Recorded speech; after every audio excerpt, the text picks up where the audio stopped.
রাজনীতিকর কথা বলেন ঠিক কিনা? আমরা কখনো বাংলাদেশ বিরোধী চুক্তি মানব না কথা বলেন ঠিক কিনা?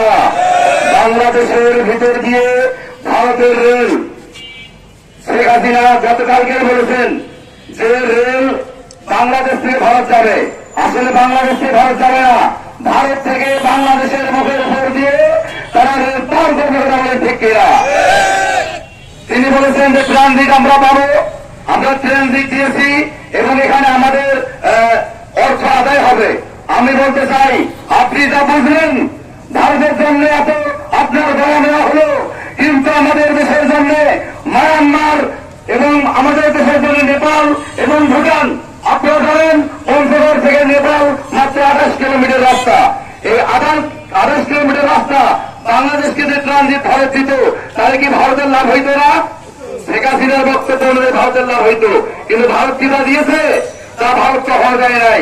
আপনারা জানেন যে পানি তিস্তা চুক্তি 96 সালে হয়েছিল, তারা আমাদেরকে পানি দেবে, কিন্তু তারা আমাদেরকে কখনো যখন পানির আমাদের প্রয়োজন তখন কখনো তারা আমাদেরকে পানি দেয় নাই। তারা পানি দেয় কখন? যখন বর্ষাকাল, তাদের পানি রাখার কোন জায়গা নেই, সেই সময় বাংলাদেশকে পানি দিয়ে তারা চুপিয়ে মারে কথা বলেন ঠিক কিনা? এখানে রাষ্ট্রের কোটি কোটি টাকা ব্যয় হয়। আপনারা জানেন আমার বাড়ি কিন্তু গঙ্গাছড়া, তিস্তা নদীর বর্তমান পানি না থাকার কারণে তিস্তা নদী একটু উঁচু চার হয়ে যায়, আর বর্ষার সময় যখন পানি ঢালে অল্প পানিতে মানুষের পানি তলিয়ে যায় কথা বলেন ঠিক কিনা? গত 2 দিন আগে গঙ্গাছড়া লক্ষ্মীডারি বিনবিনিয়া স্তর প্রায় 1 শতাধিক বাড়ি একবারে ডুবে গেছে। এটার কারণ হলো যে তিস্তা কখনো গভীর নয়, গভীর না থাকার কারণে পানি অল্পতে আমাদের বাড়িঘর ধ্বংস হয়ে যাচ্ছে।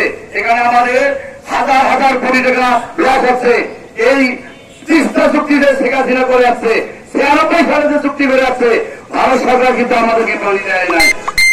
অথচ আমাদের দেশের স্বার্থ বিকিয়ে নিয়ে, দেশের স্বার্থ জনগণকে দিয়ে আজকে ভারতের চাষ অবনীত করেছে বাংলাদেশকে কথা বলেন ঠিক কিনা?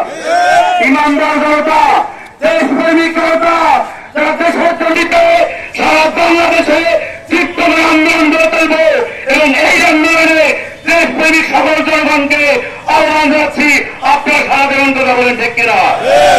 এই আন্দোলন একলাই কৃষক আন্দোলন নয়, এটা দেশপ্রেমের আন্দোলন, দেশকে রক্ষা করার আন্দোলন, দেশের স্বার্থ রক্ষা করার আন্দোলন কথা বলেন ঠিক কিনা?